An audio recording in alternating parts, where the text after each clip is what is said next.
Madeleine hier mensies en welkom terug by Slaapstories vir groot mense. Hier vertel ons Afrikaanse stories vir die stiller ure van die aand, vir wanneer jy wil afskakel, asemhaal en stadig gaan wegdryf slaapland toe. Donderdagaande kuier oom Eldie by ons en sondagaande wissel ons tussen Maes Koekemoer se misdaadverhale, Mavis Ferreira, wie weet waar in die wêreld sy vasgevang is en deur wat, en ook nou en dan 'n lekker storie. As jy op YouTube luister, help ons deur te like, comment en subscribe. En op Spotify, onthou asseblief om die potgooi te volg en vir ons 'n kommentaar te los. Dis Afrikaanse stories vir Suid-Afrikaners, waar in die wêreld julle ook al is. Kom ons maak elke aand net 'n bietjie stiller, sagter en voller van Afrikaanse stories. Goeienaand mensies. Ek is Maritjie Maes Koekemoer, misdaadverslaggewer, sedert die dae toe polisiebeamptes nog met pen en papier gewerk het, en ek nog gedink het koffie kan slaap vervang. Vir meer as 30 jaar volg ek stories deur donker steegies, afritte, agterkamertjies en koue stoorlokale. Ek het geleer dat monsters nie altyd hoorbare voete het nie, en dat stilte soms harder skree as 'n sirene. Hier onder die lamplig bring ek daardie stories vir jou. Die raaisels wat bly klop, die moorde wat nie wil rus nie, en die mense wat jy nooit sou vermoed nie. Vanaand sit ons weer saam onder die lamplig, om na 'n ware misdaadsaak te kyk. Nie om sensasie uit iemand se dood te maak nie, maar om die mens agter die koerantopskrif te onthou. Onder die lamplig, episode 12, Cedric Make, die skaduwee by Wemapan.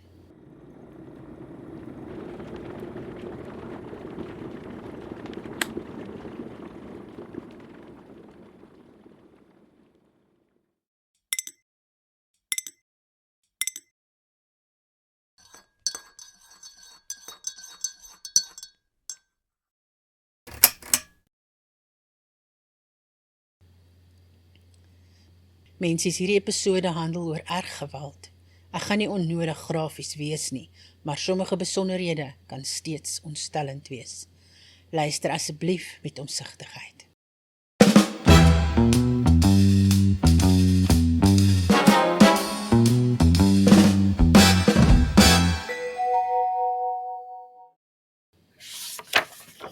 Welkom terug by onder die lamplig.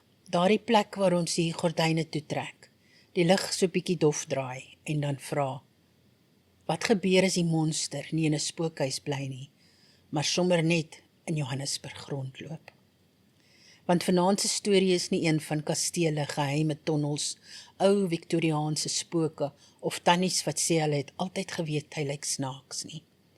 Nee, vanaand gaan ons na Johannesburg in die middel 1990s, na strate waar mense werk te stap, na klein sake eienaars wat hulle winkels oopsluit, na paartjies wat net 'n bietjie tyd saambou hê, na gewone mense, gewone dae, gewone roetines. En dan kom daar iemand uit die donker. Sy naam was Maoupa Cedric Make, maar Suid-Afrika sou hom leer ken as die Wemapan moordenaar. Make is uiteindelik skuldig bevind aan 27 moorde, asook talle ander ernstige misdade, insluitend poging tot moord, verkrachting en gewapende roof. Hy is in 2000 tot 'n totaal van 1340 jaar tronkstraf gevonnis. As jy nou dink, ag nee Maes, dis mos 'n serial killer episode, ek weet mos hoe hierdie goed werk. Nee my skat. Hierdie een het die polisie so de mekaar gehad, dat hulle op 'n stadium gedink het hulle soek 2 verskillende moordenaars. Een by Wemapan en een wat bekend sou word as die Hammer moordenaar. Maar dit was nie 2 monsters nie. Dit was een man. Een man wat in die dag soos 'n gewone mens kon lyk en in die nag Johannesburg se strate in 'n jagveld verander het.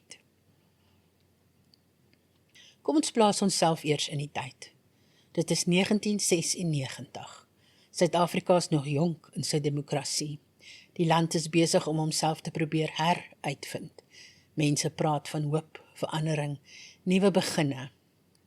Maar in Johannesburg, soos altyd, leef die stad teen sy eie pas.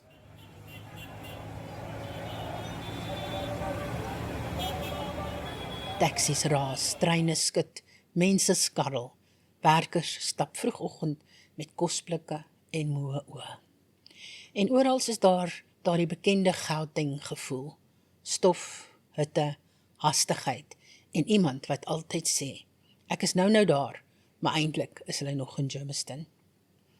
Naby die suide van die stad lê Wemapan, 'n meer en ontspanningsplek in La Rochelle, suid van Johannesburg se middestad. Die area was bekend genoeg as 'n gewone stadsruimte.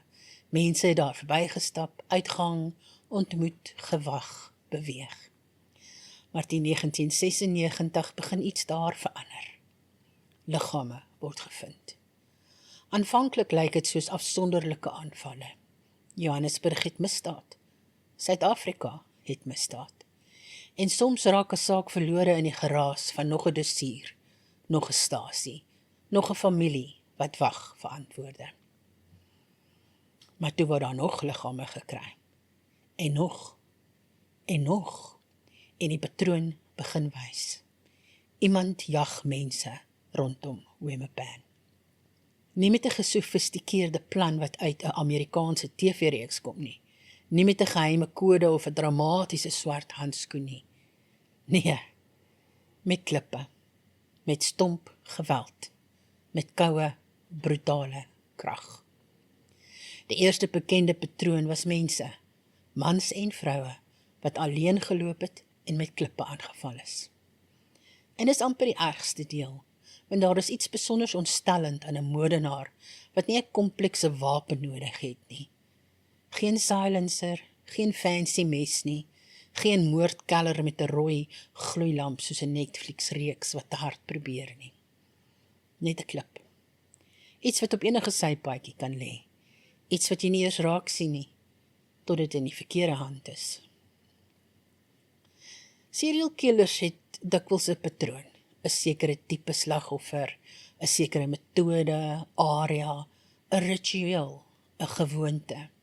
En dis hoe polisie hulle begin verstaan. Maar Cedric was nie maklik om te verstaan nie. Hy het nie net een soort slagoffer gehad nie. Hy het nie net een soort toneel agtergelaat nie. Daar was aanvalle rondom Wemapan. Daar was aanvalle op paartjies. Daar was aanvalle op mense wat alleen geloop het. En dan was daar 'n heel ander reeks moorde. Mans in winkels. Spesifiek kleremakers wat met 'n hamer aangeval is. Bronne beskryf hoe ondersoekers aanvanklik 2 profiele opgebou het. Een vir die Wemapan moordenaar en een vir die sogenaamde hamer moordenaar.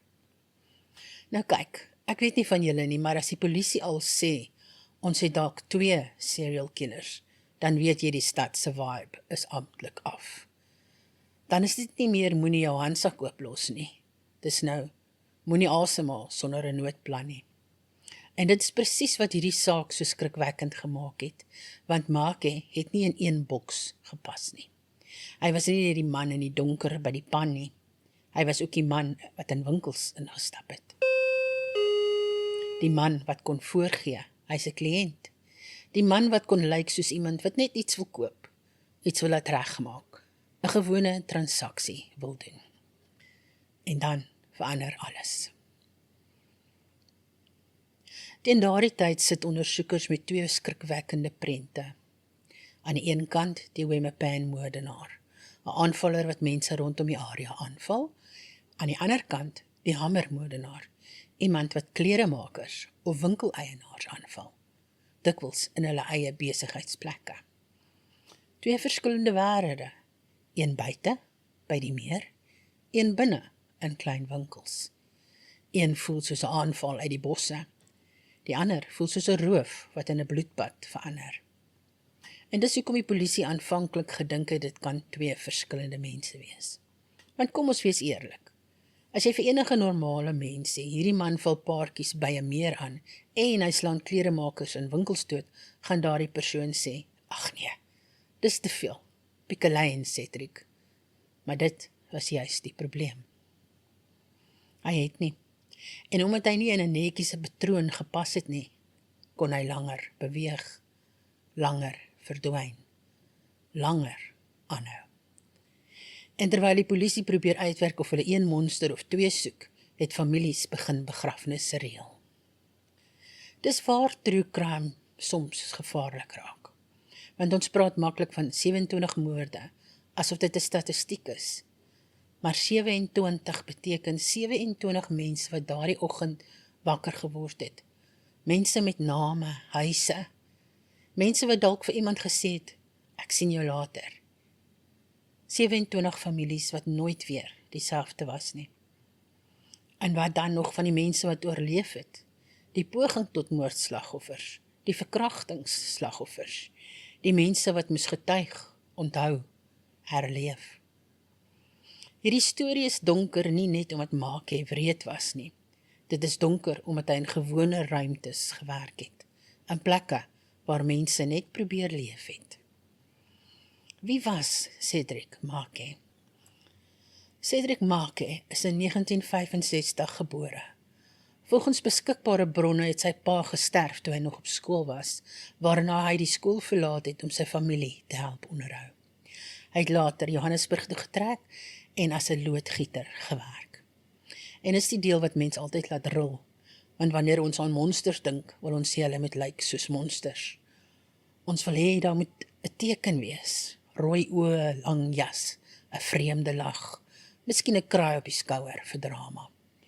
Maar meestal lyk hulle nie so nie. Hulle lyk soos iemand wat jy verbystap op straat, iemand wat 'n kraan regmaak, iemand wat sy gereedskap dra, iemand wat by 'n winkel instap, iemand wat vir jou kan sê môre en dan aanbeweeg. Maake het 'n vrou en kinders in Limpopo gehad en ook 'n vriendin in Johannesburg. Soos met baie sulke sake is daar altyd die ongemaklike vraag: hoe leef iemand twee lewens? Hoe sit iemand dalk aan 'n tafel, eet kos, praat oor gewone dinge en dra terselfdertyd 'n nagmerrie saam? En die eerlike antwoord is, ons hou nie van die antwoord nie. Want die antwoord is dat mense soms baie beter dinge kan wegsteek as wat ons wil glo. Elke moordenaar dink een of ander tyd hy is slimmer as die wêreld. Dis amper soos beerdkrag, jy weet dit gaan kom, jy weet dit gaan jou dag omkrap, maar tog is jy elke keer kwaad as dit gebeur. En in Maake se geval het die fout glo gekom deur iets so gewoon dat dit amper belaglik klink. 'n lay-by-slip. Volgens verskeie opsommings van die saak het Maake by een van die winkels wat hy geteken het, 'n lay-by-slip geteken. Daardie handtekening het later gehelp om die verskillende misdaadreekse aan mekaar te verbind. Nou, mens wil nie grappies maak oor die saak self nie, maar die ironie is bitter. Hier sit die polisie met bloed, tonele, profiele, geweld, verskillende slagofferpatrone, en dan is een van die sleutels tot die saak 'n stukkie papier. Nie 'n dramatiese DNA-monster onder 'n maanlig nie. Nie 'n speeder wat in slow motion sy sonbril afval nie. Nie 'n psychic tannie van Boksburg wat sê sy het 'n droom gehad nie. 'n stukkie papier. En dit is hoe die wêreld soms werk. Groot boosheid struikel oor klein administrasie. En kyk, as daar een ding is wat Suid-Afrika verstaan, is dit administrasie wat jou lewe verander. Gewoonlik staan jy net in die ry by Home Affairs. Hier het dit 'n serial killer begin vasdruk. Cedric Maake is in Desember 1997 gearresteer.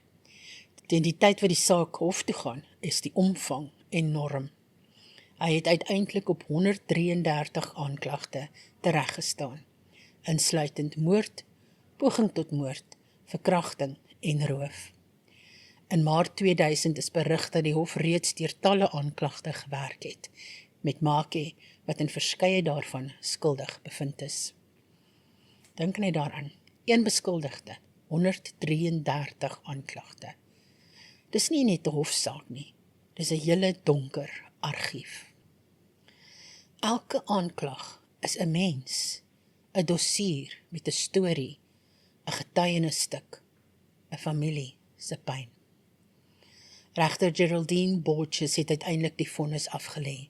Maakey is gevonnis tot 27 lewenslange vonnisse, saam met addisionele strawwe wat saam tot 1340 jaar beloop het. Dis 'n getal wat amper absurd klink. Dis langer as wat enige mens kan verstaan. Maar miskien is dit die punt. Want party misdade is so groot, so verspreid, so verwoestend, dat die regstelsel amper met getalle moet skree. Een lewe lank is nie genoeg om te sê wat gebeur het nie. So die hof sê dit weer, en weer, en weer, 27 keer. Daar is baie redes waarom hierdie saak steeds aan mens knaag. Die omvang, 27 moorde, 26 pogings tot moorde, 14 verkrachtings, 41 gewapende rooftogte en ander ernstige aanklagte. Hierdie syfers is in 'n hof en in mediaberigte van die tyd herhaal. Tweedens, die gebrek aan 'n eenvoudige patroon. Die polisie kon hom nie maklik klassifiseer nie. Hy was nie net een soort roofmoordenaar nie, nie net een soort seksuele aanvaller nie, nie net een soort opportunis nie. Hy was chaoties en chaos maak ondersoek moeilik. Derdens, die gewone plekke. Wemapang, winkels, strate, looproetes. Dis nie die afgesonderde herehuis teen die berg met 'n ysterrek en 'n windpomp wat kraak nie. Dis Johannesburg, mense se daaglikse lewe. En dalk is dit hoekom hierdie storie so ongemaklik voel, want jy kan jouself voorstel. Jy hoef nie 'n geheime uitnodiging na 'n creepy mansion te aanvaar nie. Jy moet net huis toe loop. 'n Saak soos hierdie plaas enorme druk op polisie, want elke nuwe aanval beteken meer as net nog werk. Dit beteken die moordenaar is nog steeds daar buite. Dit beteken die publiek verloor vertroue. Dit beteken mense begin fluister. En beteken koerante begin vra, hoekom is hy nog nie gevang nie? En in hierdie geval was daar nog die ekstra probleem. Die misdade het nie almal dieselfde gelyk nie. Ons hou van orde. Ons hou daarvan om te sê, hier is die patroon, hier is die profiel, hier is die sirkel op die kaart. Hier is waar hy volgende gaan toeslaan. Maar Maakey se saak wys hoe gevaarlik dit is, wanneer 'n misdadiger nie net een roetine volg nie. Want terwyl jy links kyk, beweeg hy regs. Terwyl jy dink jy soek 'n man wat paartjies aanval, slaan hy in 'n winkel toe. Terwyl jy dink jy soek 'n hamermoordenaar, besef jy later, die hamer en nie meer het dieselfde skaduwee. Wie was die slagoffers? Ek wil hier stadig stap, want in stories soos hierdie verdwyn slagoffers maklik agter die naam van die moordenaar. Ons onthou die bynaam, die Wemapang moordenaar, die hamer moordenaar, Cedric Maakey. Maar wat van die mense? Die kleremaker, wat dalk net sy dag wou klaarmaak, die persoon wat alleen huis toe gestap het, die paartjie wat gedink het, hulle het net 'n oomblik van vrede. Die mense wat nie in groot hoofopskrifte wou wees nie, wat nie wou hê hulle laaste oomblik moet deel word van 'n donker podcast nie. Hulle was nie karakters in Maakey se storie nie. Hy was die indringer in hulle stories. En is belangrik om dit te onthou, want true crime sonder menslikheid word net gruwel vermaak. En ons doen dit nie hier nie. Ons kyk onder die lamplig, ja, maar ons kyk nie net na die monsters nie. Ons kyk ook na die skaduwee wat hy oor gewone mense gegooi het. Teen Maart 2000 was Maakey se skuldbevindinge breed gerapporteer. Die hof moes nie net besluit of hy skuldig was nie, die hof moes kyk na wat hierdie man verteenwoordig het. In versagting is daar onder meer aangevoer dat hy nie sy woede kon beheer nie, maar die hof en kenners het min hoop op rehabilitasie gesien. Nou kyk, ek weet mense hou van daardie vraag, was hy boos of was hy siek? Maar partykeer kan twee dinge gelykbaar wees. 'n Mens kan gebreek wees, 'n mens kan vol woede wees, 'n mens kan 'n donker geskiedenis hê, maar wanneer jou donkerde ander mense se lewens steel, dan word simpatie 'n baie dun kombersie in 'n yskoue kamer. Dit bedek nie veel nie. Toe die vonnis kom, was dit enorm. Die hofsaal was vol. Volgens berigte was daar reaksies van slagoffers en families toe die vonnisse uitgespreek is. En tog, al klink so vonnis finaal, is daar nie regtig 'n einde vir die families nie. Die regstelsel kan 'n deur toesluit, maar dit kan nie 'n leesstoel vul nie. Dit kan nie 'n laaste gesprek terugbring nie. Dit kan nie die wat as uit iemand se kop haal nie. Wat as hulle daardie dag 'n ander pad geloop het? Wat as die winkel vroeër toegemaak het? Wat as iemand net daar was? Wat as? True crime eindig dikwels met hy's gevang. Maar vir slagoffers en familie is dit nie die einde nie. Dis net die oomblik waar die wêreld ophou kyk. So hoekom vertel ons Cedric Markie se storie? Nie omdat hy beroemd moet wees nie, nie omdat sy naam groter moet word nie, maar omdat sy saak iets wys wat ons nie graag wil erken nie. Die gevaarlikste mense lyk nie altyd gevaarlik nie. En soms is boosheid nie 'n groot dramatiese ding met donderweer en viole in die agtergrond nie. Soms is dit 'n man wat deur 'n deur stap. 'n Man wat iets laat regmaak. 'n Man wat 'n lay-by slip teken. 'n Man wat in die straat verby jou loop. En niemand weet nie, tot dit te laat is. Daar is ook 'n ander les hier. Patrone is nuttig, maar patrone kan mislei. As die polisie aanvaar het daar moet 2 verskillende moordenaars wees, kon die ondersoek langer skeef getrek het. Die waarheid was vreemder en donkerder. 1 man, verskillende metodes, verskillende slagoffers. 1 spoor van verwoesting. En laastens, ons moet die slagoffers onthou. Nie net die bynaam, nie net die getalle nie, nie net 27 nie, maar mense. Want elke keer wat ons 'n storie soos hierdie vertel, moet ons versigtig wees dat ons nie die monster op 'n verhoog sit en die slagoffers in die donker los nie. Hier onder die lamplig trek ons almal nader. Die waarheid ook, die ongemak ook, die stilte ook. Cedric Markie is gevang. Die hof het gepraat, die seldeur het toegeslaan. Maar vir 'n tyd in Johannesburg was daar 'n skaduwee by Wemapan. 'n Skaduwee wat nie net in die bosse gebly het nie. Hy het ook in winkels ingestap. Gewone mense geteiken, polisie verwar. En toe 'n klein stukkie papier uiteindelik begin praat, het die donker begin kraak. 'n lay-by slip, 'n handtekening, 'n spoor en uiteindelik 'n naam. Cedric Markie, die Wemapan moordenaar. So wat dink julle mensies? Was die polisie stadig in hierdie saak? Of sou Cedric maar net gedoen het wat hy wou doen? Laat weet my, wat dink julle van hierdie saak? En dis vanaand se storie. Slaap sag mensies, maar sluit tog maar die deur. Nie omdat die donker altyd gevaarlik is nie, maar omdat party mense daarin leer wegkruip het. Onder die lamplig, geskryf en voorgelees deur Madeleine Skoombie, 'n produksie van Slaapstories vir groot mense.